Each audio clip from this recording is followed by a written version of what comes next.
હવે શરૂ કરતા પહેલા હું એક વાત ચોખટ કરું કે 7/82 ના રોજ નિલોશા ઉપર મેં આ 9 સૂત્રો આપ્યા હતા. હવે આજે હું 9 ગ્રસ્ત ધર્મના સૂત્રો આપું છું કે જે તમારા જીવનમાં જો ઉતારશો તો એ ઘણા ઉપયોગી થઈ પડશે. અને એ રામાયણનો નિચોડ જ છે એ સૂત્રોની અંદર. પરમાત્માએ અયોધ્યામાં શ્રી રામચંદ્રજી સ્વરૂપે દશરથ રાજાના ગ્રહે અવતાર ધારણ કર્યો હતો. એ પાવનકારી દિવસ ચૈત્ર સુદ 9 રામનવમી તરીકે જગ વિખ્યાત થઈ ગયો, ચિરંજીવ બની ગયો.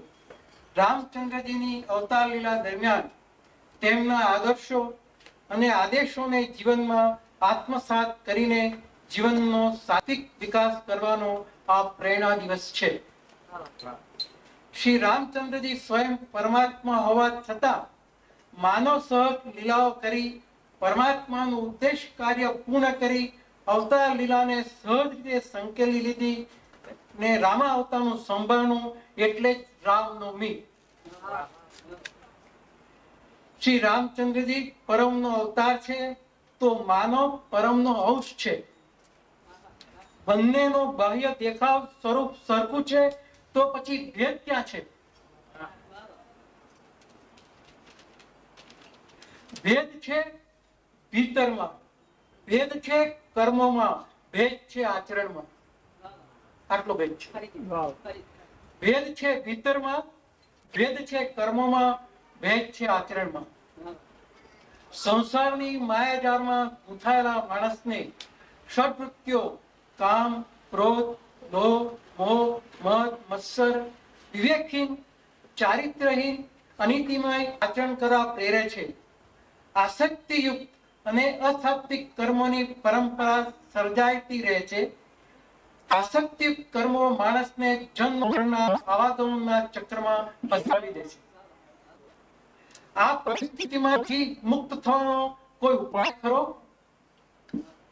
પરમાત્માની કૃપા પ્રસાદીનો સેવાનો પ્રેમનો અધિકારી ક્યારે બની શકે ને કેવી રીતે બની શકે? માણસ પરમાત્માની કૃપા દ્રષ્ટિનો, કૃપા પ્રસાદીનો, સેવાનો, પ્રેમનો અધિકારી જરૂર બની શકે. દાખલા તરીકે ભરતજી, લક્ષ્મણજી, હનુમાનજી, ગૃહ રાજા, કેવટ, વિભીષણ, જાંબવંત, વાનર સેવા, શબરી વગેરે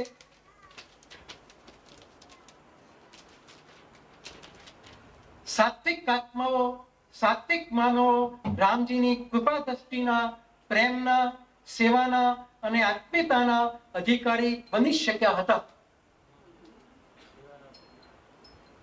આ મહાનુભાવો પણ આ ધરતીના જ માનવો હતા ને. તેઓ સર્વે સાત્વિકતાથી સભર, સહનશીલ, સેવાપરાયણ, વિવેકી, નિર્દોષ, નિર્મળ પ્રેમ, અખૂટ શ્રદ્ધા અને સંપૂર્ણ શરણાગતિ ભાવથી પ્રચુર હતા.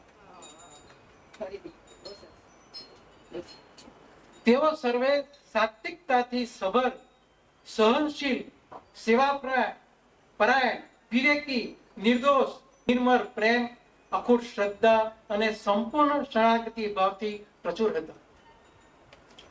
સુગ્ન જનો સંસારની માયાજાળમાંથી મુક્ત રહી અનાસક્ત ભાવે કર્મ કરો, સદગુણી બનો. મન વચન કર્મની થી આ સાત્વિકતાનું જ આચરણ કરો તો પરમાત્માની કૃપા દ્રષ્ટિના અધિકારી ચોક્કસ બની શકશો.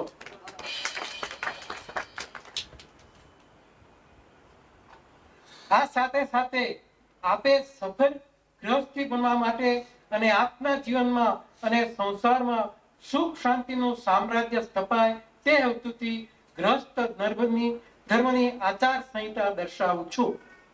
આપ તેનો અમલ કરશો તેવી મને શ્રદ્ધા છે.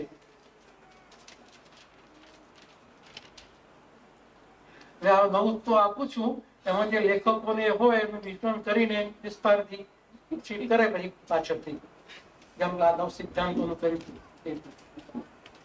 ગ્રસ્ત જીવનની આચાર સંહિતા.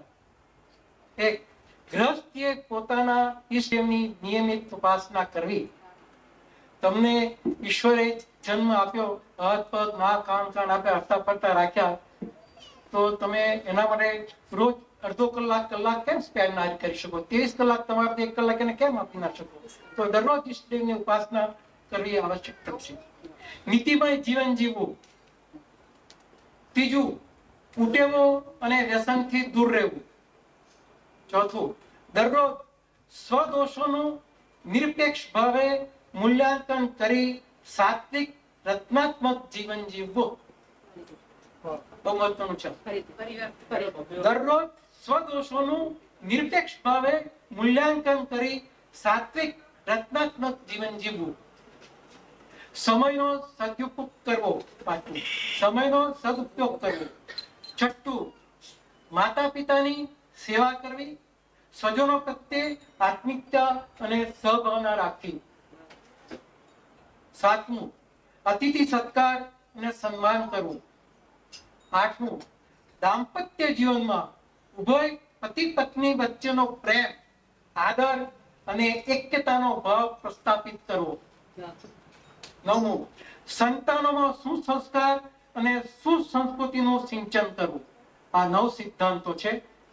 આ તમને મળશે, આવશે મેગેઝિનમાં લખેલા પણ. એટલે તમે આનું આચરણ કરજો, ઉતારજો જીવનમાં. તો અસાત્વિકતાના આ યુગમાં પરમાત્મા સાત્વિક આત્માની શોધમાં જ હોય છે. સદગુણી સાત્વિક જીવોને પરમાત્મા પોતાના પ્રીતિ પાત્ર બનાવી દે છે. આપ સર્વે સાત્વિક પુરુષાર્થ કરો. હવે આ લખ્યા પછી મને 2 શાયરીની લાઈનો યાદ આવી. એ પાછળથી લખી છે. એવું થયું. ન ભરી સભાઓ, ન દીધા ઉપદેશો. ન ભરી સભાઓ, ન દીધા ઉપદેશો. રામે કરી સભાઓ બંધ નથી, એક ઉપદેશ કોઈ નથી આપ્યો. મૌન રહી નાદ ગજાવી જાણ્યું. મૌન રહ્યા, એ કશું બોલ્યા નથી, કશું કર્યું, છતાં પણ આજ સુધી એ જીવન છે. એ પાત્ર જીવન, જે નાદ છે એનો, એ નાદ વહી રહ્યો છે અંતરિક્ષમાંથી, એ ચાલ્યો જ રહ્યો છે. આદેશો નથી આપ્યા, એને કઈ સભાઓ નથી કરી, કશું નથી કર્યું, છતાં પણ જીવનનું કાર્ય ખુલ્લી કિતાબમાં. એનું જીવન કાર્ય ખુલ્લી કિતાબ છે. જીવનનું કાર્ય ખુલ્લી કિતાબમાં વહેતું રહ્યું વિશ્વના વહેણમાં. વિશ્વના વહેણમાં વેચ્યા. સતીશભાઈ, ન ભરી સભાઓ, ન દીધા ઉપદેશો. મૌન રહી નાદ ગજાવી જાણ્યો.